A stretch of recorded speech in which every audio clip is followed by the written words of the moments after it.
국민의 신뢰를 회복하기 위해서라도 586 정치인의 용태를 논의해야 합니다. 선거에 졌다고 약속이 달라질 순 없습니다. 그 역할은 거의 완수했습니다. 아름다운 퇴장을 준비해야 합니다. 팬덤 정치와 결별하고 대중 정치를 회복해야 합니다. 팬덤 정치 때문에 불과 5년 만에 정권을 넘겨주었습니다. 팬덤이 무서워서 아무 말도 못하는 정치는 죽은 정치입니다. 극렬 지지층, 문자 폭탄에 절대 굴복해서는 안 될 것입니다. 어제 기자회견 이후에 왜 사과를 자꾸 하냐는 분들이 많았습니다. 당을 책임진 비대위원장으로서 반성하지 않는 민주당에 대한 국민의 분노가 더 깊어지기 전에 신속하게 사과드리고 다시 한번 기회를 달라고 호소하는 것이 시급하다고 판단했습니다. 대선에서 졌는데도 내로남불도 여전하고 성폭력 사건도 반복되고 당내 민주주의를 부정하는 팬덤 정치도 심각하고 달라진 것이 없습니다.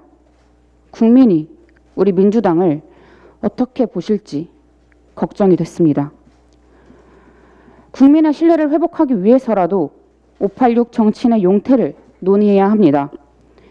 대선 때 2선 후퇴를 하겠다는 선언이 있었습니다. 그런데 지금 은퇴를 밝힌 분은 김부겸 전 총리님, 김영춘 전 장관님, 최재성 전 의원님 정도밖에 없습니다. 선거에 졌다고 약속이 달라질 수는 없습니다. 그런 의미에서 제가 어제 문제 제기를 한 것입니다. 586의 사명은 민주주의를 회복하고 이 땅에 정착시키는 것이었습니다. 이제 그 역할은 거의 완수했습니다. 아름다운 퇴장을 준비해야 합니다. 같은 지역구 4선 이상 출마 약속대로 금지해야 합니다.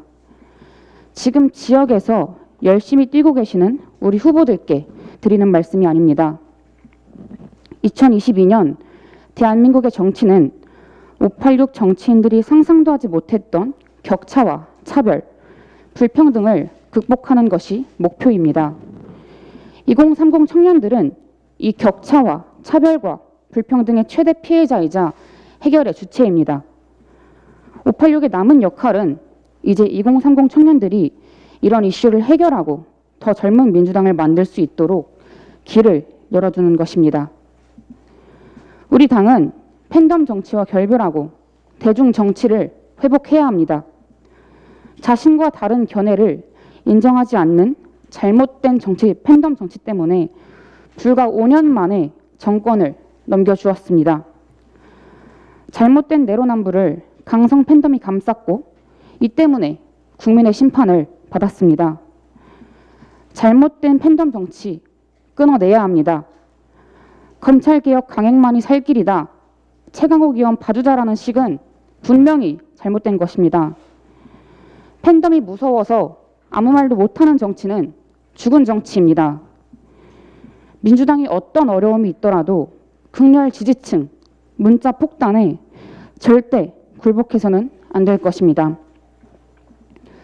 당내 윤리심판원이 대선 전에 징계 절차를 마치라는 비대위원장의 요청에도 선거가 끝난 뒤인 6월 20일에 차기 회의를 개최한다고 결정했습니다.